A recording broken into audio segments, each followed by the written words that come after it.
শ্রমিক সমাবেশের আমাদের মাঝে উপস্থিত আছেন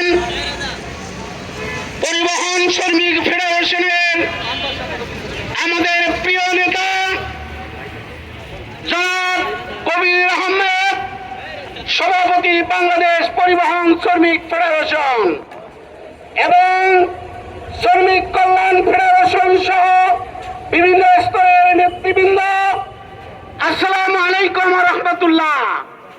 আজকে আন্তর্জাতিক মে দিবস উপলক্ষে, শ্রমিক দিবস উপলক্ষে আয়োজিত আজকের এই সমাবেশ, আপনারা জানেন 1886 সনে আমেরিকার শিকাগো শহরে আজকে শ্রমিকদের অধিকার প্রতিষ্ঠার জন্য 8 ঘন্টা শ্রমের আন্দোলনে পাখির মতো গুলি করে সেখানে শ্রমিকদেরকে হত্যা করেছে।